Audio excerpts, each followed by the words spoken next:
Ladies and gentlemen, what's going on? Joshua Salvetti coming from the High Performance Trader. So, first of all, Merry Christmas. Today is December 23rd, 2020, right? I want to break through and run down some stuff I did today on the market. I want to break down some of my more favorable strategies, right? How I spot entries and exits using price and volume analysis, right? Which is basically just straight up organic price action to get in and out of the market with success, right? So I just want to let you guys know I'm working on a very strong, very powerful Discord, right? I really want to build a community right now. It's at no cost to you. I really want to focus on building the correct team so everybody can benefit as much as possible, right? So that's going to be coming out January 1st. If I add any value to your trading, please like, comment, subscribe, right? Tell your friends. I really want to grow this. I truly believe that success is in the numbers.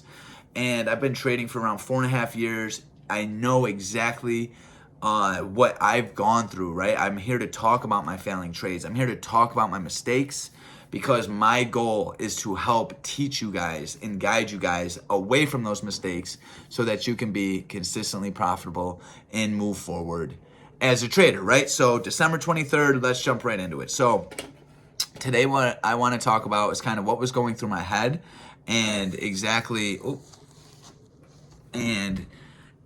what exactly I was looking at. So we got the S&P 500.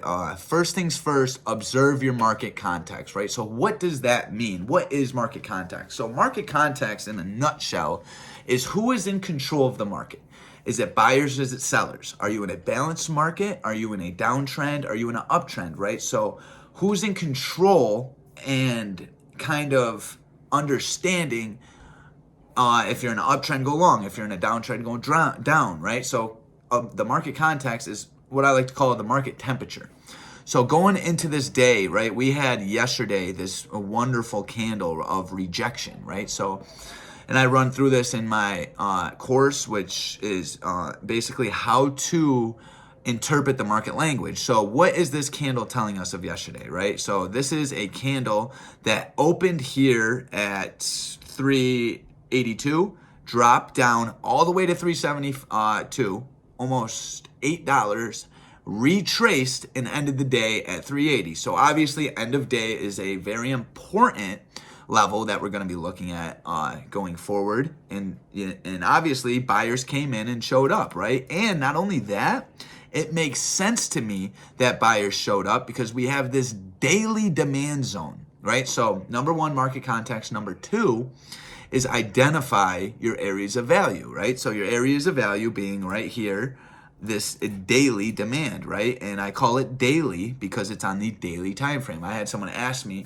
which time frames do you draw supply and demand on? Well, the answer to that question is you can draw them on any time frame, but I like to start usually on the daily.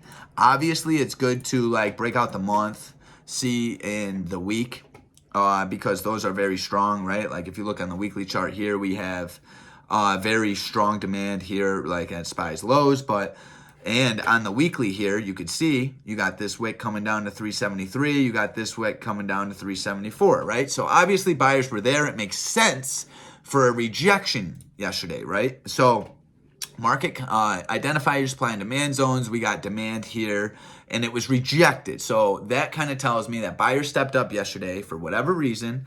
So if and when today I can find a good area to get in, I tend to go long. So after I've identified supply and demand, on the daily, I now jump into the 4-hour, right? And we had a couple levels here. So we had this double bottom, right around this 376 area. But most importantly, and you can see on the 4-hour, we have this area at 377. So in the event that you'll get an inverse head and shoulders, right, which is a left shoulder, head, right shoulder, and I've shot this out in my Discord, in the event that you get an inverse head and shoulders, price comes down to 377.90 and buyers show up, I'll be taking the market long, right? So now I've done the 4-hour, now it's the 1-hour, right? And obviously you need to identify your supply zone, which was right here on pre-market high. So I have my demand, right? I have my end of day, and I have my supply. I have my target, which was pre-market high. We had a lot of volume come in pre-market, which we ripped up into 383. And remember, I want you to look at 383 here. There's, let's just say, a billionaire trying to sell 1 million shares of the S&P 500 here at 383. So every time price enters that, we get a sell-off, right? That's where our double top comes in. So just that's how I'm looking at this, right? So identify your areas of value. Now next, right, number 3 is recognize a chart pattern and or indicator, which can be extra volume, which can, you could be reading the tape and realizing people are smashing hits around a certain price. That's my indicator to take the market long, right? So let's break down into the 1 minute and kind of see how this day played out. So we get this rip in pre-market, and right off the rip here, we start selling off, right? So we are starting the day below end of day. Now, this is not all the time, but when you start below end of day, there is a pretty high probability. I'm still gathering data. It's around 76% of the time. When you start below or under end of day, you tend to retest end of day, right? So you see how we started below here, ripped up, retested, and sold off. 76% of the time that happens, right? According to my data that I collect day in and day out, right? And that's what I want to help you guys do, right? With the trading metrics, T metrics I talk about, collecting your own data and learning your own convictions, right? So we get a sell-off. I am now waiting for a chart pattern and or buying indicator to go long, right? And so price rips down right into my demand zone where we reject, right? But that's not a chart pattern. That's not a reason. Just because price rips into a supply or demand zone or an area of value doesn't mean take the trade. I promise you, rushing into a trade will only cost you money in the long run. Wait for solid confirmations, the retest, and if you miss it, so what, guys? There's millions of opportunities day in and day out. Be patient. It pays to have patience. So anyways, price comes down, right, and rips off this double bottom, right, which was a beautiful chart pattern in a demand zone. This is when I ended up taking the market long, right? And then the market came down. My stop loss is a couple percent low, right? Obviously, because you can't have your stop loss directly below the double bottom, right? You need to understand when buyers are showing up and when buyers are providing liquidity for sellers, right? And in this case, I didn't see much sellers. So I was waiting for, I was comfortable staying in this trade. I put on enough to risk it, and I was comfortable with it, right? So then we get this. This is what I love about price and volume analysis. So in this demand zone, we get a chart pattern, and we get volume going from 210,000 shares per minute all the way up to 857,000 shares in 1 minute. That gave me so much confidence, control, and conviction in this trade. The 3 C's. Absolutely ripped. SPY continues. It rips up, is met with sellers, right? Right here, right? Every time you see a violent move, up or down, that's a supply or demand zone. So price rips up into this, gets met with sellers. I am still confident in this trade. I am targeting 383. I am confident, and no matter what, I'm taking it to 383 or I'm getting stopped out of the trade.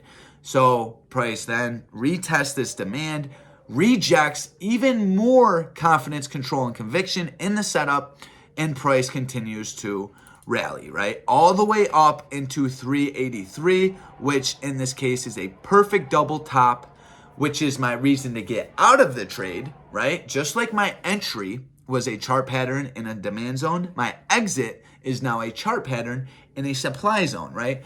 And that is how you put on a phenomenal trade, right? This trade ended up paying out almost 150%. I caught a solid almost $5 move on the SPY. Phenomenal trade, right? Like absolutely amazing. And it is all from number one, right? Identifying your market context. We had that candlestick rejection in a daily demand yesterday, right? Number 2, identifying your supply and or demand zones, right? Your areas of value, end of day, pre-market high, pre-market low. Number 3, recognizing a chart pattern within the supply and or demand. And we get a little extra right here with the volume, right? Indicating a big buyer stepping up to the market. And number 4, my exit, which is my target or my stop loss, which is already predefined, right? I had pre-market high here. That was my target. I am targeting the market imbalance, right? And number 5, which is log and recreate, right? I threw this trade right into my, right here, right into my Microsoft OneNote, where I, got in and absolutely crushed it. So that is my main way. That is the only way I like to trade, right? And it works tremendous for me, right? Now, does this work 100% of the time? Absolutely not. But I promise you, it does work more often than not. And if you like this kind of content, if you like the message I gave today, please subscribe to the channel. And guys, remember, I got that Discord coming January 1st, right? And also a lot more educational stuff. I hope you enjoyed this video, and I'll see you in the next.